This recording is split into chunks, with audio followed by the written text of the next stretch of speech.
జమిలీ ఎన్నికలకు కేంద్ర ప్రభుత్వం గ్రీన్ సిగ్నల్ అందించింది. మాజీ రాష్ట్రపతి రామ్నాథ్ కోవింద్ కమిటీ నివేదిక కూడా కేంద్ర ప్రభుత్వానికి అందింది. దీన్ని రాబోయే రోజుల్లో శీతాకాల సమావేశాల్లో పార్లమెంటులో రెండు ఉభయ సభల్లో ప్రవేశపెట్టనున్నట్టుగా రాజకీయ వర్గాలు చెబుతున్నాయి. ఇదే అంశం మీద మాట్లాడడం కోసం మనతో పాటు స్టూడియోలో ఉన్నారు బీజేపీ సీనియర్ నాయకులు లక్ష్మీనారాయణ గారు. నమస్తే. నమస్కారం. సార్, ఎలా ఉన్నారు? బాగున్నాను. సార్, ఇదేమి అనూహ్య నిర్ణయం ఏమి కాదు. జమిలీ ఎన్నికలు నిర్వహించాలి అనేది బీజేపీ మొదట అధికారంలో వచ్చినప్పటి నుంచి కూడా కసరత్తు చేస్తూ ఉంది జమిలీ ఎన్నికల కోసం. అంటే ఫస్ట్లో మనకి 1956 వరకు మన దేశంలో జమిలీ ఎన్నికలు జరిగి మాట. తర్వాత ఉండగా ఏంటంటే మధ్యలో గవర్నమెంట్లు పడిపోవటం, ఎలక్షన్లు రావటం, రకరకాల పరిస్థితుల్లో అందరికి అన్ని డిఫరెంట్ అయిపోయినాయి. జనరల్ ఎలక్షన్తో 5 రాష్ట్రాలకి ఎలక్షన్లు జరుగుతుంటాయి. మిగతా అన్ని కూడా ఎప్పటికప్పుడు అట్లా మారిపోతూ వచ్చినాయి. ఇప్పుడు సపోజ్ ఉన్న 2018 ఎలక్షన్ 2019కి రావాల్సింది 6 నెలల ముందర వచ్చాడు కేసీఆర్ గారు. ఇట్లాగే ఏమవుతుందంటే అది ఎప్పుడో ఉంది. 1983లో 80లో కూడా నిర్ణయం తీసుకోవటం జరిగింది. వాజ్పేయి గారి టైంలో కూడా దాని మీద కమిటీ వేసి జమిలీ ఎలక్షన్ నిర్వహించాలి. ఈ జమిలీ ఎలక్షన్ అన్నది ఏంటంటే ఒక వన్ నేషన్ వన్ ఎలక్షన్ ఎందుకు చేతంటే ఎలక్షన్ భారీ వ్యయంతో ఖర్చు కూడుకునే శ్రమతో కూడుకునే. చాలామంది మన ఎంప్లాయీస్ అందరూ కూడా ఏముందంటే 2-3 నెలల్లో వాళ్ళ యొక్క పొజిషన్స్ వదిలేసి ఆ ఎలక్షన్ కోసం వర్క్ చేయవలసిన పరిస్థితి ఏర్పడుతుందన్నమాట. ఈ అన్నిటికి భారీ వ్యయాన్ని తగ్గించడానికి, ఈ యొక్క ఆఫీసర్స్ యొక్క ఒత్తిడి తగ్గించడానికి కోసం జమిలీ ఎలక్షన్కి మళ్ళీ మోడీ గారు రాగానే దాన్ని తీసుకున్నారు అన్నమాట. దీనివల్ల ఏంటంటే దేశానికి ఒక రకమైన ఉపయోగం కూడా ఉంటుంది అన్నమాట. ఒక వన్ నేషన్ వన్ ఎలక్షన్ అనేది ఒక దేశం గురించి ప్రతి ఒక్కరు ఆలోచన చేసే పరిస్థితి వస్తుందన్నమాట. అందుచేత వన్ నేషన్ అన్నది బాగుంటుందన్న ఉద్దేశంతో జమిలీ దాన్ని తీసుకెళ్ళింది. రామ్నాథ్ కోవింద్ గారి కమిటీతో రామ్నాథ్ కోవింద్ గారు అనే మనిషి మనకు రాష్ట్రపతిగా చేశారు. ఆయన ఒక సబ్జెక్ట్ ఉన్న వ్యక్తిని దానికి కమిటీగా పెట్టి 8 మంది సభ్యులతో కూడి వాళ్ళు 7 దేశాల్లో కూడా తిరిగి అసలు ఏంటి జమిలీ ఎలక్షన్ ఎలా ఉంటుంది ఏంటి అని ఇండోనేషియాలో కూడా 2019 నుంచి కూడా జమిలీ ఎలక్షన్ జరుగుతున్నాయి. అలా కొన్ని దేశాల్లో కూడా జమిలీ ఎలక్షన్ ఎలా చేద్దామన్న ఉద్దేశం చేసుకుని అక్కడికి నేను రిపోర్ట్ ఇవ్వడం జరిగింది. దానికి క్యాబినెట్ ఆమోదం చేయడం జరిగింది. ఇది చాలా మంచి పరిణామం. మనం అందరం కూడా భారతీయులుగా మనం ఒక అడుగు ముందుకు వేయటానికి కూడా బాగుంటుంది. ఇప్పుడు ఎందుకంటే గతంలో మన భారతదేశం ఎక్కడో ఉండేది. ఇప్పుడు ఈ రోజున 11వ స్థితి నుంచి 5వ స్థితికి ఆర్థిక పరిస్థితికి వచ్చేసింది. నెక్స్ట్ టార్గెట్ 3rd ప్లేస్కి ఇండియాలో వరల్డ్లో 3rd ప్లేస్ కోసం చూస్తున్నామంట. ఈ విధంగా అన్ని రకాలకు కూడా మనం ఇంకా ఇది జమిలీ ఎలక్షన్ ఉపయోగపడుతుంది. 2009కి నా అనుకోవటం ఏంటంటే కాన్స్టిట్యూషన్స్ డీలిమిటేషన్ అయిపోయిన తర్వాత ఇప్పుడు 543 ఉన్నాయి, దాన్ని 753 పార్లమెంట్గా మారుతాయన్నమాట. అలాగే మన అసెంబ్లీలో వచ్చే 119 ఇంకో 25 యాడ్ అవుతాయి. ఆంధ్రప్రదేశ్లో 175 యాడ్ అవుతాయి. ప్లస్ మహిళా బిల్లు డీలిమిటేషన్ ఒకటే కాదు, మహిళా బిల్లు కూడా ఆమోదం పొందింది కాబట్టి దాన్ని ఇంప్లిమెంట్ చేసి జనగణన కూడా చేయాలి. జనగణన అన్ని చేసుకుని బహుశా 2027 నాటికి వస్తారా, 28 నాటికి వస్తారా, 2029 మనకి జనరల్ ఎలక్షన్. దాన్ని ఒక 1.5 year బిఫోర్ చేస్తే ఇవన్నీ కూడా దీనికి కొంతమంది రాజ్యాంగ సవరణలు అవసరం లేదంటున్నారు. కానీ ఏంటంటే రాజ్యాంగ సవరణలు కూడా అవసరం ఉందని కొంతమంది ఉంటారు అన్నమాట. ఎందుకంటే 354(6) ఆర్టికల్ ప్రకారం రాష్ట్రపతి పాలనను విధించడానికి కానీ, అలాగే దేశవ్యాప్తంగా చూసుకున్నట్లయితే రాష్ట్రాలకు ఒకటేసారి కాకుండా వివిధ సందర్భాల్లో ఎన్నికలు పెట్టాలి అని అంటే బడ్జెట్ పరంగా కూడా డబ్బు కూడా ఎక్కువ ఖర్చు అవుతా ఉంది. అదేవిధంగా ఎన్నికలు ఇప్పుడు మనం చూసుకున్నట్టయితే 6 నెలలకు సంవత్సరానికి ఒక 5-6 రాష్ట్రాల్లో ఎన్నికలు వస్తూ ఉన్నాయి. సో ఎన్నికలు ఉన్న రాష్ట్రంలో ఎలక్షన్ కోడ్ కూడా ఉంటుంది. ఎలక్షన్ కోడ్ వీటన్నిటి వల్ల కూడా అభివృద్ధి ఆగిపోతూ ఉంది. సో దానికి ఆ విధమైనటువంటి ఇబ్బందులు ఉన్నాయి కాబట్టి జమిలీకి పోవాలంటున్నారు. తడవకు ఎన్నికలు జరగడం వల్ల వన్ టైం వన్ నేషన్ కాకుండా ఆయా 5 ఏళ్ళు పూర్తయిన తర్వాత ఒక రాష్ట్రంలో ఒక రాష్ట్రం ఇట్లా జరుపుకుంటూ పోతే అభివృద్ధి కుంటూ పడుతుంది అని అంటున్నారు మీరు భాజపాకు సంబంధించిన నాయకులు. మరి ఇప్పటివరకు జరిగింది అదే కదా. ఇప్పుడు ఎందుకంటే ఇప్పటివరకు జరిగిందంటే ఇప్పుడు గతంలో ఫస్ట్లో జమిలీ ఎలక్షన్లు తర్వాత అలా మార్పుకుంటూ వచ్చింది. ఇప్పుడు దాన్ని అదే విధంగా తీసుకురావటానికి ఇప్పుడు ఒకసారి ఇప్పుడు మనం డిసెంబర్లో ఇక్కడ ఎలక్షన్ జరిగింది, జనరల్ ఎలక్షన్ ఏప్రిల్లో జరిగింది. మనకి 6 monthsలో 2 ఎలక్షన్స్ తీసుకోవాల్సిన పరిస్థితి ఏర్పడే కదా. ఎంప్లాయీస్ అందరూ కూడా ఇంచుమించు 3 months ఎలక్షన్ కోడ్లో ఉండిపోతుంది. ప్లస్ ఆఫీసర్లు అందరూ కూడా దీన్ని పట్టించుకోరు, ఎలక్షన్లోనే ఉంటారు అన్నమాట. అభివృద్ధి కుంటుపడుతుంది. ప్లస్ భారీ వ్యయం కదండి, భారీ వ్యయంతో కూడుకున్న ఖర్చు, భారీ కష్టంతో కూడుకు, అందుకని జమిలీ ఎలక్షన్కి వెళ్ళాలనుకుంటున్నారు. దానివల్ల ఏంటంటే వన్ నేషన్ వన్ ఎలక్షన్ వల్ల ఉపయోగం ఉంది అన్ని రకాలకు కూడా. మనం కూడా మాట్లాడితే అన్ని పార్టీలు కూడా ఇప్పుడు ఎందుకంటే 35 పార్టీలు సపోర్ట్ చేస్తాయి, 15 పార్టీలు మటుకి మీమాంసగా ఉన్నాయి, వద్దని అంటున్నా. కానీ గోడ మీద వాళ్ళకి లాస్ట్ డెసిషన్ ఎట్లా ఉంటే పార్లమెంట్లో కనుక ఆమోదం తెలిపింది అనుకోండి, అందరూ జమిలీ మాజీ రాష్ట్రపతి రామ్నాథ్ కోవింద్ గారి నాయకత్వంలో పనిచేసినటువంటి కమిటీ 62 పార్టీలను సంప్రదించింది. దాంట్లో 32 పార్టీలు జమిలీకి అనుకూలంగా వాళ్ళు అనుకూలంగా చెప్పడం జరిగింది. 15 పార్టీలు వ్యతిరేకించడం జరిగింది. మరో 15 పార్టీలు మాత్రం ఎటువంటి సమాధానం చెప్పలేదు. దాదాపు అంటే 50-50 అన్నట్టు అనుకోవచ్చా? లేదండి, ఇప్పుడు ఆల్రెడీ 35 పార్టీస్ దగ్గర 15 పార్టీలు వద్దంటున్నాయి. మిగతా 15 అన్నీ కూడా మేము ఆలోచన చేసి చెప్తామని అంటున్నాయి కదా. ఇప్పుడు బీఆర్ఎస్ కానీ, టీడీపీ కానీ, వైసీపీ కానీ, ఇవన్నీ ఇలాంటి పార్టీలన్నీ కూడా, కొంత మంచి పార్టీలన్నీ కూడా వాళ్ళు ఏంటంటే వన్ నేషన్ వన్ ఎలక్షన్ ఎందుకంటే ఒక దాంట్లో పోయేవాళ్ళు కాబట్టి డెఫినెట్గా వీళ్ళు మద్దతు ఇస్తారు. వీళ్ళకి మంచిది, అందరికీ మంచిది కూడా. ఏంటంటే ఉండి కొలది ఏంటంటే రాజకీయంగా మనం అన్ని రకాలుగా భారతదేశం స్థిరపడుతుంది ఇవాళ. ఫైనాన్షియల్ ఎలక్షన్ వల్ల మెయిన్ ఆర్థికంగా ఏంటంటే ఆర్థికంగా చాలా వ్యయంని తగ్గించుకోవటం జరుగుద్ది. ఈ ఎలక్షన్ అనేటప్పటికి 1 ఇయర్ నుంచి అన్ని పనులు మానేస్తారు మన ఎలక్షన్ కోసం టార్గెట్. కాంగ్రెస్ పార్టీ మొదటి నుంచి కూడా వన్ నేషన్ వన్ ఎలక్షన్ అనేది తీవ్రంగా వ్యతిరేకిస్తూ ఉంది. దాని నుంచి ఎటువంటి స్పందన ఉంటుంది అంటారు? ఏమంటే వాళ్ళకేంటి విభజించి పాలించి పాలన వాళ్ళది. ఫస్ట్ నుంచి కూడా అన్ని రకాలు కూడా వాళ్ళు విభజించే పాలిస్తూ ఉంటారు అన్నమాట. ఎక్కడా కూడా దేశాన్ని అభివృద్ధి కోసం తీసుకెళ్ళటం కానీ మీరు ఒకటి సింపుల్ లాజిక్ సార్. ఎక్కడో ఉన్న ఆర్థిక వ్యవస్థ 5వ ఆర్థిక వ్యవస్థకి ప్రపంచంలో 5వ ఆర్థిక వ్యవస్థ కింద వచ్చిందంటే ఈరోజు డెవలప్మెంట్ చూడండి ఏ రకంగా, ఎన్ని పథకాలు, ఎన్ని రకాలు డైరెక్ట్గా లబ్ధిదారుడికి చేకూరుతున్నాయి కదా. ఇదివరకు మీరు మోడీ గారు రాగానే జన్ధన్ యోజన అకౌంట్స్ కింద ఓపెన్ చేయమన్నారు, అందరూ నవ్వారు. అప్పుడు ఎంతమందికి ఉండేయండి భారతదేశం అంతా కలిపితే? ఇంచుమించు తెలంగాణకు సంబంధించి కేటీఆర్ గారు కూడా మనం స్పందించినారు. చాలా చాలా క్లిష్టమైనది ఇది, ఎట్లా చేయబోతున్నారు, విడతల వారీగా చేస్తారా? ఎందుకంటే కొన్ని బిల్స్ ఉన్నాయి, మీరు అన్నట్టు ఇందాక అన్నట్టుగా మహిళా రిజర్వేషన్కి సంబంధించి కావచ్చు, డీలిమిటేషన్కి సంబంధించి కావచ్చు, జనగణనకు సంబంధించి కావచ్చు, ఇవన్నీ పూర్తి కావాలి. అయిన తర్వాతనే వెళ్లాల్సిన పరిస్థితి ఉంది. అసలు పూర్తిగా కేంద్ర ప్రభుత్వము, ప్రధానమంత్రి ఎట్లా వన్ నేషన్ వన్ ఎలక్షన్ ఎట్లా సాధ్యమవుతుంది, ఎట్లా నిర్వహించబోతున్నాం అనేది పూర్తిగా సమాజానికి చెప్పాల్సిన అవసరం ఉంది అంటున్నారు. ఏమండి, మేము 370 ఆర్టికల్ రద్దు చేసాం కదా, మహిళా బిల్ పెట్టాం కదా, రామ మందిరం కడతా ఉన్నాం, కట్టాం కదా. ఇప్పుడు ఇందాక నేను సబ్జెక్ట్ చెప్తున్నాను మీకు, జన్ధన్ ఇప్పుడు ఇలా 87,000 కోట్ల మందికి అకౌంట్స్ ఓపెన్ అయినాయి.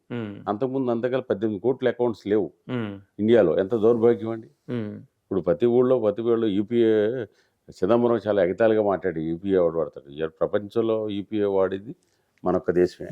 ప్రతి వాడు జన్ధన్ లో అకౌంట్స్ ఓపెన్ చేసినంత ఈజీ కాదు కదా వన్ నేషన్ వన్ ఎలక్షన్ అనేది ఇంప్లిమెంట్ చేయడానికి. ఏమంటే ఒక్క వ్యక్తి, మీకు ఒక సింపుల్ లాజిక్ సార్, ఒక వ్యక్తి స్వచ్ఛ భారత్ అని పిలిపించినప్పుడు, మోడీ గారు పిలిపించినప్పుడు, ఇప్పుడు ప్రతి వ్యక్తి వరల్డ్లో కానీ మన ఇండియాలో కానీ ప్రతి ఓడు పాటిస్తున్నాడా లేదా? మీరు అబ్జర్వ్ చేయండి, పాటిస్తున్నాడా లేదా? ఇప్పుడు ఇదివరకు మన చెత్త ఇలా పడేసేవాళ్ళు, ఇప్పుడు మనం ఎవరైనా సరే పట్టేయటాక ఆలోచిస్తున్నాడు, ఎక్కడ డస్ట్బిన్ వెయిట్ చేస్తున్నాడు. అవేర్నెస్ వచ్చింది. ఇప్పుడు ప్రపంచ యోగా దినోత్సవం పెట్టారు, ఇదివరకు ఉండేదా? లేదు కదా. మరి ఇప్పుడు అందరూ చేస్తున్నారు, విశ్వవ్యాప్తం అయిపోయింది, అన్ని దేశాలు కూడా. అట్లాగే ఇప్పుడు మన మహిళలకి మర్యాద కాపాడేది, ఎందుకంటే 10 బహిర్భూమికి వెళ్ళే ప్రదేశం ఇదివరకు గతంలో అందింది. ఈ రోజున ఎక్కడ ఏ విలేజ్కి వెళ్ళాలి, ప్రతి ఇంట్లో టాయిలెట్ ఉంది. ఇదివరకు ఒక విలేజ్ వెళ్ళాలంటే రోడ్డుకి, ఊరికి అవతల పర్లాంగు చాలా ఇబ్బంది పడేవాళ్ళం. మరి ఈ రోజున ఎక్కడ కనిపిస్తుందా? లేదు కదా. అదే మోడీ గారు వచ్చిన తర్వాత మనకేంటంటే ఒక స్ట్రాంగ్ డిటర్మినేషన్ ఉన్నప్పుడు sir you can do anything.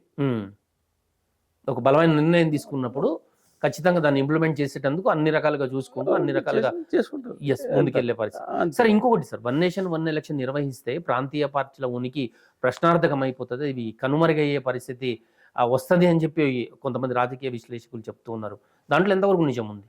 ఇప్పుడు ఒక సింపుల్ లాజిక్ సార్, ప్రాంతీయ పార్టీలు కొన్ని పార్టీలు ఓకే. ఇప్పుడు మమతా బెనర్జీ వలన దేశంలో అన్ని రకాలు కూడా ఇబ్బంది పడుతున్నారు కదండి, దేశానికి హానికరం కదా. ఇప్పుడు కేరళ ఉంది హానికరం, తమిళనాడు ఉంది హానికరం. కొన్ని అబ్జర్వ్ చేసుకోండి మీరు. ప్రాంతీయ పార్టీల వల్ల హానికరం అంటారా? హానికరం, కొన్ని పార్టీల వల్ల హానికరం ఉన్నాయి, కొన్ని పార్టీల వల్ల, కొన్ని పార్టీల వరకు వాడుకున్నది. ఇప్పుడు ఇవాళ మీరు బెంగాల్లో చూడండి, ఎవరో మాట్లాడరు. బెంగాల్లో డాక్టర్ రేప్ గురించి రాహుల్ గాంధీ ఎక్కడ సమానం చెప్పాడు, మాట్లాడాడు, స్టేట్మెంట్ కూడా వెళ్ళలేదు. అదే ఇంకో మామూలుగా ఎక్కడనైతే ఎన్ని స్టేట్మెంట్, ఎన్ని అరుపులు అరిచేవాడు. అంటే మరి అంతే కదా సార్, అకృత్యాలు అంతా వెస్ట్ బెంగాల్లో అకృత్యాలు చేస్తుంటే ఏ పేపర్ మాట్లాడదు, ఏ మీడియా మాట్లాడదు, ఎవరో వెలిగెత్తి చూపరు. అదే బీజేపీ రాష్ట్రాలు చిన్న చీమ చిటుక్కుమంటే మొత్తం దేశంలో ప్రపంచంలో ఉన్న పత్రికలన్నీ కూడా మాట్లాడతాయి, ప్రపంచంలో ఉన్నవాడు కూడా కామెంట్ చేస్తూ ఉంటారు. అది అందుచేత ఏంటంటే ఇలాంటి వాళ్ళ కొన్ని పక్క తప్పుకుంటే దేశానికి బాగుంటుంది. అది మా ఆలోచన, మీ ఆలోచన. జనరల్గా మీకు పార్లమెంటులో కావచ్చు, రాజ్యసభలో కావచ్చు బొటాబొట్టి మెజారిటీ ఉంది. ఈ బిల్లు కింద ప్రవేశపెడితే కింది పై సభలో కావచ్చు, కింది సభలో కావచ్చు, ఉభయ సభల్లో బిల్లు గట్టెక్కే పరిస్థితి ఉందా? డెఫినెట్గా గట్టెక్కిస్తారండి, అందులో తిరగలేదు. ఇప్పుడు ఎందుకు అంత ధీమాగా ఉన్నారు మీరు? అంటే మేము దేశ ప్రయోజనాల కోసం చేస్తున్నప్పుడు భయం ఎందుకు? దేశ ప్రయోజనాల కోసం చేస్తున్నప్పుడు భయం ఎందుకు సార్? డెఫినెట్గా ప్రతి ఒక్కరు మిగతా పార్టీలన్నీ కూడా ఆలోచిస్తాయి కదా, ఓకే ఇది కరెక్ట్ చేయగలుగుతాడు. ఇప్పుడు చిన్న చిన్న పార్టీలు ఉన్నాయి, చిన్న చిన్న పార్టీలు మనుగడకు సార్ దాన్ని పెద్ద పార్టీలను పట్టుకుని వెళ్తున్నాయి కదా, వాళ్ళకు కూడా ఒక ఇది వస్తుంది కదా. ఈ రోజున ఆంధ్రప్రదేశ్ ఉంది సార్, తెలుగుదేశం పెద్ద ఎన్టీఆర్ పెట్టిన పార్టీ మన గరగరలాడిపోయింది. మరి ఇప్పుడు జనసేన బీజేపీ సపోర్ట్తోనే కదా అక్కడ గవర్నమెంట్ రావడం జరిగింది. మరి బీజేపీ ఎంత బలంగా మనం నిలబడగలిగింది. ఇప్పుడు ఈ రోజున ఉన్నాం తెలంగాణలో, మేము 8 పార్లమెంట్లు సాధించాం. ఇప్పుడు అట్లాగే ఏంటంటే కొన్ని పార్టీలు మాతో కలిసి వస్తాయి, చిన్న పార్టీలు ఎందుకు పోతాయి సార్? తెలుగుదేశం పోదో, బీఆర్ఎస్ పోదో, ఇవన్నీ పోవడం. కొన్ని పార్టీలు ఏంటంటే దేశ ద్రోహానికి, దేశ విచ్ఛిన్నకరణ శక్తులతో పోరాడే వ్యక్తులు, వాళ్ళకి ఇబ్బంది, అందుచేతే వాళ్ళు అగ్నిస్ట్ చేస్తారు తప్ప మిగతా వాళ్ళు ఎవరు అగ్నిస్ట్ చేయరండి. ఇది జమిలీ ఎలక్షన్ రహస్యం. సార్ రీసెంట్గా మనం చూసుకున్నాం, మొన్ననే పార్లమెంట్ ఎన్నికలు జరిగినాయి. సో ఇవి మళ్ళీ తొందరలోనే జమిలీ అన్నప్పుడు అన్ని ఒకటిసారి పెట్టుకోవాలి. కొన్ని రాష్ట్రాలకు కూడా గడువు తీరే రాష్ట్రాలు ఉంటాయి, సడన్ ఇయర్ పెట్టుకుంటే ఇంకా 4 సంవత్సరాలు మిగిలి ఉన్నాయి ఉంటాయి. అవన్నీ ఎట్లా చేయగలరు? ఎట్లా అవుతుంది? ఇప్పుడు ఏముందండి, ఇప్పుడు 2029కి ఎలక్షన్, జనరల్ ఎలక్షన్. ఒక 8 సంవత్సరం ముందు, ఒక 6 నెలల ముందు, 7 నెలల ముందు ఒక 5-6 రాష్ట్రాలకి అసెంబ్లీ ఎలక్షన్స్ ఉన్నాయి. ఇప్పుడు ఏంటంటే మొత్తం జనరల్ ఎలక్షన్ ఒక 1 year బిఫోర్ తీసుకొస్తారు వీటిని. సో ఒక 1 year టర్మ్ 5 సంవత్సరాలు అయిపోయినాక 1 year అన్న పట్టొచ్చు, లేకుంటే మిగిలిన ఉండొచ్చు. ఇప్పుడు రేపు వచ్చే జనవరి, ఫిబ్రవరిలో ఒక 4-5 రాష్ట్రాలు ఎన్నికలు ఉన్నట్టున్నాయి కదా, వాటి పరిస్థితి ఇప్పుడు ఈ మంత్లోని నెక్స్ట్ మంత్లో కూడా పూర్తి అయిపోతాయి. ఇంకా ఒక కాలం వాటికి 3 సంవత్సరాలు ఉంటాయండి. 3 సంవత్సరాలు, 5 సంవత్సరాలు అట్లేమో 1 సంవత్సరం వెనక్కి తీసుకొస్తారు.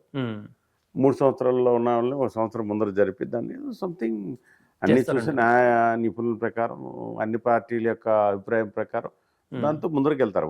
ఒక బీజేపీ పార్టీ నిర్ణయం తీసుకోదు కదా, దేశంలో అన్ని పార్టీలు. ఇప్పుడు రామ్నాథ్ కోవింద్ గారిని కమిటీ చేసిందంటే ఎంతో అధ్యయనం చేస్తేనే కదండి ఇది రోజు స్థితికి జమిలీ ఎలక్షన్ సాధ్యాలు కాదా వద్దా అన్నది అన్నింటిలో అందరినీ కూడా చర్చించిన తర్వాతే కదా. ఒక మేమేమి ఇండివిజువల్గా చేసింది కాదు కదా. రామ్నాథ్ గారు కోవింద్ అంటే ఒక రెప్యుటేషన్ ఉన్న వ్యక్తి, ఆయన ఒక సుప్రీంకోర్టు లాయరు, రాష్ట్రపతి చేశారు. చెప్పాలంటే ఆయన అంటే అన్ని రకాలుగా అన్నిటిలో కూడా సబ్జెక్టులో ఆరితేరిపోయిన వ్యక్తి ఆయన. అందుచేత దాని గురించి మనం చాలా డౌట్స్ ఉన్నాయి సార్, రాజకీయ పార్టీలకు సంబంధించి కావచ్చు, సాధారణ ప్రజలకు కావచ్చు. 1 నేషన్ 1 ఎలక్షన్ అంటే అట్లీస్ట్ బందోబస్తు కన్నా మనము, ఎందుకంటే ఇప్పుడు ఎన్నికలు జరిగితే ఒక రాష్ట్రంలో ఎన్నికలు ఉంటే ఇంకో రాష్ట్రం పోలీసులు తీసుకొచ్చి బందోబస్తు పెట్టే పరిస్థితి. ఇప్పుడు పార్లమెంటుకు, అసెంబ్లీలకు ఒకటేసారి ఎన్నికలు జరగాలి, 100 రోజుల్లో స్థానిక సంస్థలకు ఎన్నికలు జరగాలి. సరే 100 రోజులు టైం ఉంది కాబట్టి స్థానిక సంస్థల్లో చూడొచ్చు. సో ఈ ఒకటేసారి పార్లమెంటుకు, అసెంబ్లీకి ఎన్నికలు ఒకటేసారి జరిగితే ఈ పోలీసు వ్యవస్థ కావచ్చు, ఈ బందోబస్తు కావచ్చు, ఈవీఎంలు మిషన్స్ కావచ్చు, ఈ వ్యవస్థనంతా ఎటువంటి ఇబ్బంది లేకుండా చేయొచ్చా సక్సెస్? డెఫినెట్గా ఇప్పుడు దేశం అంతా ఒకే రోజున ఎలక్షన్ చేస్తానట్లేదు. ఇప్పుడు దేశంలో మనం 7 విడతలుగా జనరల్ ఎలక్షన్ జరిగింది, సేమ్ అంతే. ఇప్పుడు ఈ రాష్ట్రంలో ఈ రోజు జరిగితే ఆంధ్రప్రదేశ్లో నెక్స్ట్ వారం 10 రోజులు షెడ్యూల్ ప్రకారం జరుగుతుంది, అంతేగాని ఒక రోజు కాదు కదా. అది దానివల్ల ఏం లేదండి. ఇప్పుడు సో మీరు బీజేపీ పూర్తిగా డిసైడ్ అయ్యి ఉంది, 1 నేషన్ 1 ఎలక్షన్ జరిపించాలా, ఎటువంటి ఆటంకాలు ఉండవు, ఖచ్చితంగా అన్ని ప్రాంతీయ పార్టీలను ఒప్పిస్తాము, అన్ని వివరాలు చెప్తాము, సక్సెస్ఫుల్గా 1 నేషన్ 1 ఎలక్షన్ అనేది కంప్లీట్ చేస్తామంటారు. డెఫినెట్గా సార్, అందులో తిరగలేదు సార్, అందులో తిరగలేదు. రేపు ఐ థింక్ 2028 జనవరి ఫిబ్రవరి కల్లా జమిలీ ఎలక్షన్ వస్తాయని మా ఊహ పర్సనల్గా. ఎస్ తెలంగాణ విషయానికి వద్దాం సార్. ఎట్లుంది తెలంగాణలో భాజపా పరిస్థితి ఎట్లుంది?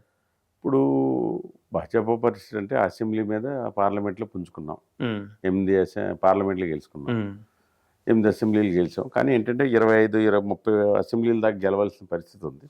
కొన్ని ప్రత్యేక పరిస్థితుల వలన అసలు గవర్నమెంటే రావాలి, బండి సంజయ్ కుమార్ తీయటం వల్ల అదొక మాకు డిసడ్వాంటేజ్.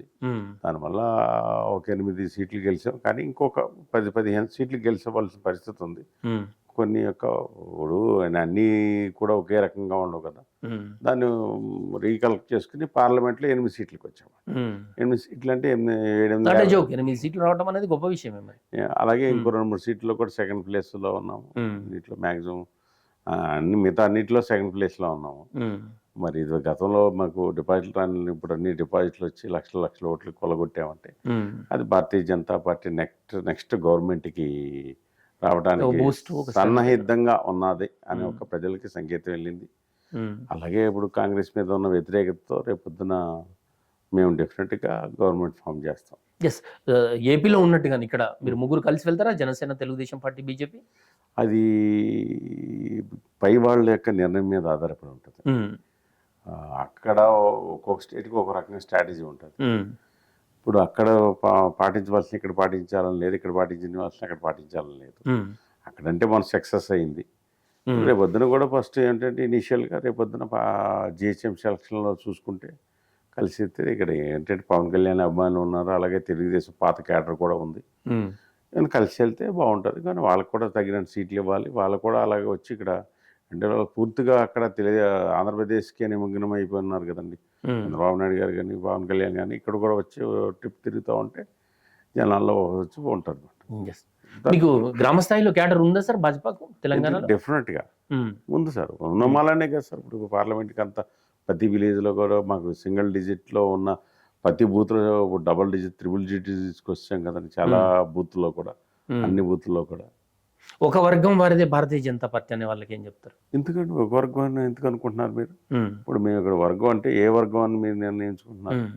మీరే ఆ పార్టీలో ఉన్నారు కాబట్టి మీకు తెలిసే ఉంటుంది. మీరు చెప్పాలి, మీరు అడిగారు ఏ వర్గం అంటే ఏ వర్గం? అగ్రవర్ణానికి సంబంధించి. అగ్రవర్ణానికి సంబంధించి అంటే మేము బీసీని ముఖ్యమంత్రిని ఎందుకు చేస్తానంటామండి. అగ్రవర్ణాన్ని అయితే కానీ బీసీ ముఖ్యమంత్రిని ఎందుకు అంటాం? బీసీ ప్రధానమంత్రి, బీసీ ప్రధానమంత్రి. ఇక్కడ మేము తెలంగాణలో గవర్నమెంట్ వస్తే కనుక బీసీని ముఖ్యమంత్రిగా చేస్తామని బీసీ ముఖ్యమంత్రి అభ్యర్థిగా ప్రకటన చేశారు. సో ఖచ్చితంగా ఒక వర్గానికిదే కాదు, అందరిది. ఏ పార్టీ అందరిది. ఇప్పుడు అందరిది. సామాన్య కార్యకర్తని కూడా ఎక్కడో తీసుకెళ్ళి కూర్చోబెడతారు. ఇప్పుడు సపోజ్ రాజస్థాన్ ఉందిరా, Bhajan Lal Sharma single time MLA, first time MLA గెలిచాడు. ఆయన రాష్ట్ర ప్రధాన కార్యదర్శి, ఆయన తీసుకొచ్చి ముఖ్యమంత్రిని చేశారు. అలాగే మధ్యప్రదేశ్ మోహన్, ఇప్పుడు మొన్న మీకు ఒరిస్సా ముఖ్యమంత్రి సామాన్య స్కూల్ టీచర్ ఆయన, అతి సామాన్య. తెలంగాణ భాజపాలో అగ్రనాయకుల మధ్య సఖ్యత లేదు అంటే దానికి ఏం సమాధానం చెప్తారు? ఏమండి, ఒక ఇల్లు ఉంటుందండి, నలుగురు అన్నదమ్ములు ఒకే రకంగా ఉంటారుగా, రకరకాల మనస్తత్వాలు ఉంటారు. అలాగే తల్లిది వేరే మనస్తత్వం ఉంది, తండ్రిది వేరే మనస్తత్వం ఉంటుంది. కొడుకులు అందరూ కూడా డిఫరెంట్ వే ఉంది. తల్లిదండ్రులు గట్టిగా స్ట్రాంగ్గా చెప్పినప్పుడు కొడుకులు అందరూ ఒకే దారి మీద నడుస్తూ ఉంటారు. అది ఇది కుటుంబం దానికోసం మనం అది కామన్ అండి, ఎక్కడ ఉంది ఏ కుటుంబంలోనే కామన్ అది, దాని గురించి పట్టించుకోవాలి. ఫైనల్ డిసిషన్ మాత్రం అందరం కలిసి తీసుకుంటామంటారు. అంతే, డెఫినెట్గా మా హైకమాండ్ ఒక నిర్ణయం చేస్తుంది, దిశానిర్దేశం చేస్తుంది. ఆ వ్యూహం ప్రకారమే మేము వెళ్తాం తప్ప చిన్న లోటుపాట్లు ఉంటాయి, తప్పదు. ఎక్కడైనా సరే. తెలుగుదేశం పార్టీ ఆంధ్రప్రదేశ్ ముఖ్యమంత్రి చంద్రబాబు నాయుడు గారు అన్నారు, మేము తెలంగాణలో తెలుగుదేశం పార్టీని స్ట్రెంథెన్ చేయబోతున్నాం, గ్రామస్థాయి కార్యకర్తను దగ్గర నుంచి గ్రామస్థాయి దగ్గర నుంచి కూడా బలోపేతం చేయబోతున్నాం పార్టీని అని అన్నారు. తెలంగాణలో తెలుగుదేశం పార్టీ తిరిగి బలోపేతం అయితే బీఆర్ఎస్ కు నష్టమా, కాంగ్రెస్ కు నష్టమా, ఎవరికి నష్టం ఎవరికి లాభం, ఇంక్లూడింగ్ బీజేపీతో పాటు? మాకు నష్టం ఏముండదండి, బీజేపీకి నష్టం ఉండదు. మీకు అర్థమైందండి? బీజేపీ ఇప్పుడు టీడీపీ కార్యకర్తలు బీఆర్ఎస్లోకి వచ్చారు. ఇప్పుడు ఇక్కడ మాగంటి గోపీనాథ్ కానీ, అరికేపూడి గాంధీ కానీ, ప్రకాష్ గౌడ్ కానీ వీళ్ళందరూ కూడా టీడీపీ ఎమ్మెల్యేలే కదా. వాళ్ళ దేంట్లో బీఆర్ఎస్లోకి వెళ్ళారు. ఆటోమేటిక్గా వీళ్ళందరూ మళ్ళీ మల్లారెడ్డి గారు కానీ వీళ్ళందరూ కూడా వెనక్కి వెళ్తారో ఎక్కడికి వెళ్తారో తెలియదు. అది దానికి మా బీజేపీకి అయితే నష్టం లేదు. మా బీజేపీ ఓన్ స్ట్రెంగ్త్, కొత్త క్యాడర్ అంతా కూడా యూతే వస్తున్నారు తప్ప పాత క్యాడర్లు కొంతమంది వస్తారు, వాళ్ళు ఎగ్జిస్టెన్స్ కోసం వస్తారు అని రకరకాలుగా ఉంటుంది. అది వేరే విషయం. మాకైతే లాభము నష్టము అన్నది బీజేపీ పార్టీకి ఏమి లేదండి. బీజేపీ పార్టీ ఇండివిజువల్గా ఎదుగుతుంది, బీజేపీ క్యాడర్ ఉంది, ఓ స్ట్రాంగ్నెస్లో బీజేపీ ఇండివిజువల్గా ఎదుగుతుంది. తెలంగాణ బీజేపీ నాయకులు కూడా ఇండివిజువల్గా డిసిషన్స్ తీసుకుంటారు. ఇండివిజువల్గా డిసిషన్ తీసుకుంటా కూడదండి. మా పార్టీ హైకమాండ్ ఎట్లా చెప్తే. హైడ్రా విషయంలో మీ నాయకులంతా ఒకటే మాట ఎందుకు మాట్లాడట్లేదు? హైడ్రా విషయం అన్నది ఎవరు ఆలోచన వాళ్ళదండి. ఇప్పుడు రఘునందన్ గారు మాట్లాడేదంటే ఆయన ఉన్న పక్కన ఇక్కడ చెరువులు గిరువులు అన్ని అమీన్పూరి అన్ని ఆయన అన్ని రెగ్యులర్గా చూస్తూ ఉంటాడు కాబట్టి ఆయన చెప్పాడు. ఇప్పుడు ఈటల రాజేందర్ గారు ఏంటంటే జనరల్గా గ్రాస్ రూట్లో చిన్న చిన్న, ఇప్పుడు పీజీఆర్ గారు ఉన్నాడు, పి జనార్దన్ రెడ్డి లేబర్ని బస్తీలన్నీ పుట్టుకొచ్చిన ఆయన వల్లనే పుట్టుకొచ్చిన, ఇప్పుడు కూడా ఆయన మర్చిపోరు అంట. అలాగే ఈటల రాజేందర్ గారు ఎవరిది కరెక్ట్? ఏదండి ఎవరిది కరెక్ట్? మీరు ఇప్పుడు ఇద్దరు గురించి చెప్పినారు, వారిద్దరిలో ఎవరిది కరెక్ట్? ఎవరిది కరెక్ట్ అంటే ఇప్పుడు ఆయన ఏమంటాడంటే, ఈటల రాజేందర్ గారు ఏమంటారంటే, మీరు సామాన్య అంటే మిడిల్ క్లాస్ వాళ్ళని వెళ్ళి ఇబ్బంది పెట్టద్దు, వాళ్ళకి ఏదన్నా రూట్ చెప్పి అంటే నోటీసులు ఇచ్చి దాన్ని ఒక రకంగా వెళ్ళమని ఆయన అంటారు. ఈయనేంటంటే స్ట్రైట్ అవే నేను చెప్పింది అంటే రఘునందన్ రావు గారు డెఫినెట్గా చాలా చెరువులు చాలా కబ్జాకు గురైపోయారండి. ఇప్పుడు ఈ వర్షం వల్ల ఈ అన్నీ వస్తున్నాయి, అన్నీ కూలిపోతున్నాయి అంటే కారణం చెరువులు వల్లనే కదండి. 100%. ఆయన ఏంటి ఆ ఉద్దేశంతో ఆయన చెప్పాడు. అంతే తప్ప దీంట్లో ఎవరికో హైడ్రాకు భారతీయ జనతా పార్టీ వ్యతిరేకం కాదు. వ్యతిరేకం కాదు, అది గవర్నమెంట్ వ్యతిరేకం అని ఎలా ఉంటుంది సార్? ఇప్పుడు మన చెరువులను కాపాడుకోవాలి, చెరువులను కాపాడుకుంటేనే కదండి ఈ వరద నీరంతా అక్కడ చేరి ఇళ్లలోకి రాకుండా ఉంటుంది కదా. మన ఇక్కడ గట్టేసాం కాదు, ఏం చేస్తే ఎక్కడో చోట వచ్చి నీరు ఎటో చోట పోవాలి కదా, అది మన ఇంట్లోకి వస్తుంది. అది రాకుండా ఉండాలని మన చెరువుల్ని మనం ప్రకృతిని కాపాడుకోవడం కోసం అది ఉండాలని. ఖచ్చితంగా ఇది గతంలో చెరువుల భాగ్యనగరంగా ఉన్నది, ఇలా ఫ్లడ్స్ తోటి నిండిపోయింది, హైదరాబాద్ అయిపోయింది. అంచేత డెఫినెట్గా దాన్ని హైడ్రా అనేది మంచిదని నా సోభిప్రాయం. కానీ ఏంటంటే మిడిల్ క్లాస్ వాళ్ళని ఇబ్బంది పెట్టకుండా ఇక్కడి నుంచి అయినా జనాలందరూ కూడా అది కబ్జా గురైందా, చెరువా, ఎఫ్టీఎల్లా అని ఒక అవేర్నెస్ వస్తుంది. దానికి కూడా ఏంటంటే వీళ్ళు ముందర కొద్దిగా అవేర్నెస్ చేసి పలానాది మీ ఎఫ్టీఎల్లో ఉంది మీరు చూసుకోండి. అట్లాగే ఏంటంటే కట్టిన వాళ్ళని కూడా ఇప్పుడు కొన్నవాడు లాసిపోతాడు, కట్టినవాడు వెళ్ళిపోతాడు, డబ్బులు తీసుకుని ఎంజాయ్ చేసాడు. వాళ్ళని కూడా బాధ్యత చేస్తే అప్పుడు డెఫినెట్గా కట్టినందుకు ఆ బిల్డర్ దగ్గర నుంచి కొంత కాంపన్సేషన్ వీళ్ళకి ఇప్పిస్తే చాలా బాగుంటుంది. తిరుపతి విషయానికి వద్దాం సార్. ఏపీ విషయానికి సంబంధించి తిరుపతి వెంకటేశ్వర స్వామి ప్రసాదానికి సంబంధించి ఆ తయారీలో గత ప్రభుత్వం కొంత మనోభావాలు దెబ్బతినే ప్రయత్నం చేసింది. అట్లాంటిది మా ప్రభుత్వంలో జరగదు అంటారు. నిజంగా అట్లా జరిగి ఉంటుందా లడ్డు తయారీలో? అంటే జనరల్గా వెంకటేశ్వర స్వామి అంటే అందరికీ ఒక నమ్మకం. ఇది జనరల్గా అంత వరస్ట్గా ఎవరు చెయ్యరు. చేశారంటే వాళ్ళ విజ్ఞతకే వదిలేసి, అంటే డబ్బు కోసం కక్కుర్తిపడి, అంటే తక్కువ రకం నెయ్యి వాడుండొచ్చేమో అని అనుకుంటున్నాను, కానీ అంత ఇదిగా కాదు. కానీ అంటే డెఫినెట్గా తప్పిదాలు అయితే జరిగినాయి. ఇప్పుడు ఎందుకంటే గత 5 సంవత్సరాల్లో తిరుమలలో ఒక పవిత్రత దెబ్బతింటం అయితే జరిగింది. లడ్డు కానీ ప్రతి దాంట్లో కూడా కానీ అన్నిటిలో కూడా వాటర్ బాటిల్ స్కామ్ ఉందండి. ఎవరు చెప్తారు? మీరు ఒక సింపుల్ లాజిక్, ఒక వాటర్ బాటిల్ 30 రూపాయలు గ్లాస్ బాటిల్లో వాడాలి, గ్లాస్ బాటిల్స్ ఇస్తున్నారు. ఆ బాటిల్ వాటికి 20 రూపాయలు ఇస్తున్నారు. రోజుకి ఎన్ని బాటిల్స్ సేల్ అవుతాయి? వాటర్కి ఎంత అవుద్ది? 2 రూపాయలు అవుద్ది. అది ఎవరు తయారు చేశారు బాటిల్? ఎంత స్కామ్ అది? ఆ సుబ్బారెడ్డి గారు చేశాడా? మరి ఏ రెడ్డి గారు చేశాడు? ధర్మారెడ్డి చేశాడా? మీకు ఓన్లీ వాటర్లోనే రోజుకి వాళ్ళు ఇంచుమించు రఫ్గా 50,000 మంది వస్తారండి. 50,000 మంది అంటే 50 బాటిల్స్ కొంటారు. కొంతమంది తిరిగి ఇస్తారు, కొంతమంది తిరిగి 50,000 ఇంటూ 10 రూపాయలు వేసుకోండి బాటిల్కి, 5 లక్షలు. ఆ 5 లక్షల్లో ఎంత మీరు ఇచ్చేశారు? నెలకి 1,50,000 2 కోట్ల రూపాయలు. ఇలాగ 5 సంవత్సరాల్లో ఎంత మీకు వాటర్ బాటిల్స్లో స్కామ్, ఇలాంటివి ఏంటంటే చాలా స్కామ్లు ఉన్నాయి. ఇవన్నీ కూడా డెఫినెట్గా పవిత్రత అయితే దెబ్బతిన్నదండి. తిరుమల యొక్క పవిత్రత అయితే దెబ్బతింది. అలాగే ఏంటంటే గతంలో కూడా అన్ని గుళ్ళు పవిత్రత కూడా ఇప్పుడు హిందూ దేవాలయాలు అన్ని మతస్థులు వచ్చి వ్యాపారం చేయకూడదు. అన్ని మతస్థులు, శ్రీశైలం అంతా కూడా అన్ని మతస్థులతోనే వ్యాపారం చేపిస్తున్నారు. ఇది కరెక్ట్ కాదు కదా. గత ప్రభుత్వం చేసిన ఈ తప్పులన్నీ ఇప్పుడు మీ ప్రభుత్వం ఉంది అలయన్స్ లో రెక్టిఫై చేస్తుందా? చేసుకోవాలి కదండి, చేసుకోవాలి. డెఫినెట్గా ముగ్గురు కలిసి వెళ్తున్నారు కాబట్టి నిన్నే 100 రోజులు సమీక్ష పెట్టారు. చేసుకుని ముగ్గురు కలిసి వెళ్తున్నారు కాబట్టి ఒకరినొకరు తెలుసుకుని దాన్ని రెక్టిఫై చేసుకుని అభిప్రాయాలు చంద్రబాబు నాయుడు గారు డెఫినెట్గా జనసేన బీజేపీ యొక్క మనోభావాలు తీసుకుని దాని ప్రకారం వెళ్తారని అనుకుంటున్నాను. డెఫినెట్గా అలాగే వెళ్తున్నారు కూడా. తెలంగాణకు సంబంధించి భాజపా కొత్త అధ్యక్షులు ఎవరు కాబోతున్నారు? ఎప్పుడు ప్రకటించబోతున్నారు అభ్యర్థి? అది ఐ థింక్ ఇప్పుడు పార్టీ సభ్యత్వం నమోదు అవుతుంది కదండి. ఈ 2-3 నెలలు డిసెంబర్లో, నవంబర్ లోపల, ఇప్పుడు నెక్స్ట్ అక్టోబర్, సెప్టెంబర్ అయిపోయింది, అక్టోబర్, నవంబర్లో కొత్త అధ్యక్షుడు వస్తారని అనుకుంటున్నాము. ఆంధ్రప్రదేశ్ కూడా అధ్యక్షులు మార్చబోతున్నారు. సోషల్ మీడియాలో వస్తుంది, కిరణ్ కుమార్ రెడ్డి గారు అధ్యక్షులు కాబోతున్నారు, పురంధరేశ్వరి గారిని తప్పించే అవకాశం ఉంది అని చెప్పి సోషల్ మీడియాలో పోస్టులు కనపడుతూ ఉన్నాయి. అంటే ఇది దీంతో పాటు కూడా దాన్ని కూడా మారుస్తారు. పురంధరేశ్వరి గారు ఎంపీ అయ్యారు కదండి. ఒక అంటే ఎంపీ ఆవిడకు బాధ్యత ఉంది కాబట్టి ఆ బాధ్యత తీసుకు, ఇప్పుడు పొలిటికల్ అకామిడేషన్ కూడా ఉండాలి కదండి. ఇంకో అకామిడేషన్కి వెళ్ళినట్టు అవుతుంది. అలాగే కొత్త క్యాడర్ వచ్చి కొత్త క్యాడర్ని కనుక డెవలప్ చేసుకోగలిగితే, యూత్ని పట్టుకోగలిగితే, అంతా బండి సంజయ్ కుమార్ లాగా ఒక నాయకత్వం రావాలండి. ఇప్పుడు తమిళనాడులో ఉందండి, అన్నామలై వచ్చిన తర్వాత తమిళనాడులో బీజేపీ ఎలా పుంజుకుంది, అలాగే ఏంటంటే ఆంధ్రప్రదేశ్లో కూడా కొత్త నాయకత్వం వస్తేనే బాగుంటుందని మేము అనుకుంటున్నాం. ఈ గత 30 సంవత్సరాలుగా విషబీజాలు నాటి తెలుగు రాష్ట్రాల్లో బీజేపీ పార్టీలో ఒక విషబీజాలు నాటి అవి వృక్షాలు అయిపోయినాయండి.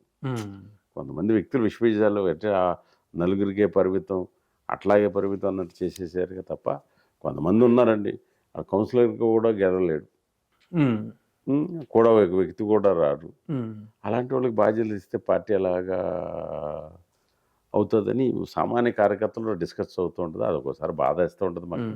అయినా డెఫినెట్గా ఇప్పుడు సామాన్యంగా ఇప్పుడు మా నరసాపురం ఎంపీ ఉన్నారు శ్రీనివాసవరం, నాతో పాటు, ఆయనకి ఎంపీ ఇచ్చాడు, మినిస్టర్ అయ్యారు. ఒక చిన్న కార్యకర్తను తీసుకెళ్ళి మినిస్టర్ చేసింది ఘనత భారత. అంటే మీరు భాజపాలో అసంతృప్తి ఉన్నారా? మీకు సరైన ప్రాధాన్యత లేదని చెప్పి? అబ్బాయి నాకు పార్టీ ఎప్పుడు బ్రహ్మాండమైన ప్రాధాన్యత ఇస్తుంది. నా పార్టీకి నేను వర్క్ చేస్తాను. నాకు పార్టీ ప్రాధాన్యత ఇచ్చినా ఇవ్వకపోయినా నా పార్టీ కోసం నేను వర్క్ చేస్తాను. జనరల్గా ఏంటంటే జనరల్గా ఉన్న అన్నీ కూడా జనరల్గా మీకు అడిగారు కాబట్టి పార్టీ ఏంటనేది సామాన్య కార్యకర్త మనోభావాలు కూడా పరిగణలోకి తీసుకోవాల్సిన బాధ్యత హైకమాండ్కి. చివరగా చెప్పండి సార్, మీరు ప్రజల్లో తిరుగుతూ ఉన్నారు, తెలంగాణ భాజపాలో ఉన్నారు, జమిలీ ఎన్నికలకు సంబంధించి పార్టీల ఒప్పించడం కానీ, పార్టీలకు ఉన్నటువంటి డౌట్స్ క్లారిఫై చేయడంలో కానీ ఒక వ్యవస్థ చూసుకుంటూ ఉంటుంది. జనాలకు, మీ పార్టీ కార్యకర్తలకు కావచ్చు, తెలంగాణ ప్రజలకు కావచ్చు, భాజపాని అభిమానించే వాళ్ళకు కావచ్చు, జమిలీని వ్యతిరేకించే వాళ్లకు మీరు ఏం చెప్పబోతా ఉన్నారు? చివరిగా చెప్పండి. ఇప్పుడు జమిలీని ప్రజలు ఎవరో వ్యతిరేకించారు సార్, మీకు అర్థమైంది. ప్రజలకు ఒక ఇది చెప్పినప్పుడు ప్రజలు అన్నింటినీ యాక్సెప్ట్ చేస్తారు, అర్థమైందండి. ఈ పార్టీలు నాయకులు వాళ్ళ ఎగ్జిస్టెన్స్ కోసం, వాళ్ళ మనుగడ కోసం వ్యతిరేకిస్తుంటాయి. దాన్ని ఏంటంటే 10 మందితో అల్లరి చేస్తూ ఉంటారు అంతే తప్ప డెఫినెట్గా జమిలీ ఎలక్షన్ అన్నది భారతదేశం యొక్క అభివృద్ధికి, స్ట్రాంగ్నెస్కి అన్ని రకాలుగా ఉపయోగపడుతుంది. అన్ని పార్టీలు ఎవరు ఏం పోవండి. ఇప్పుడు ఉందనుకోండి, ఇప్పుడు తెలంగాణలో ఏదో నేషనల్ పార్టీకి పొత్తుతో వెళ్తారు. ఏది ఇప్పుడు ఆంధ్రప్రదేశ్లో మాకు జనసేన ఇది ఎలా వచ్చినాయో ప్రతి చోట్ల ఉన్న లోకల్ ప్రాంతీయ పార్టీలన్నీ కూడా ఒక నేషనల్ పార్టీతో వెళ్తే స్ట్రాంగ్నెస్ అవుతాయి. ఎవరు మనుగడు ఎవరు రాజకీయం కూడా సమాధి కారు, వారి ఎగ్జిస్టెన్స్ వాళ్ళకు ఉంటుంది. ఇప్పుడు కేసీఆర్ గారు మన పార్టీ ఓడిపోయినంత మాత్రాన మళ్ళీ ఎగరా ఇస్తారు డెఫినెట్గా. అలాగే చంద్రబాబు నాయుడు గారు లాస్ట్ టైం 23 వచ్చినాయి, మళ్ళీ ఇప్పుడు గవర్నమెంట్ రాలా. ఈయన 11 సీట్లతో 150 వచ్చినాడు, 11 సీట్లతో సరిపెట్టుకోవాల్సి వచ్చింది. ఎస్, జమిలీ ఎన్నికలకు రాజకీయ పార్టీలు రాజకీయ నాయకులే వ్యతిరేకం తప్ప సామాన్య ప్రజలు కాదు అని చెప్పి మీరు చెప్తున్నారు. డెఫినెట్గా అండి. Yes, thank you so much Lakshminarayana గారు చాలా విషయం Thank తెలియజేసినందుకు. సో ఇది వాటి చర్చ. మరో గెస్ట్తో మళ్ళీ కలుద్దాం. చూస్తూనే ఉండండి జై స్వరాజ్య టీవీ.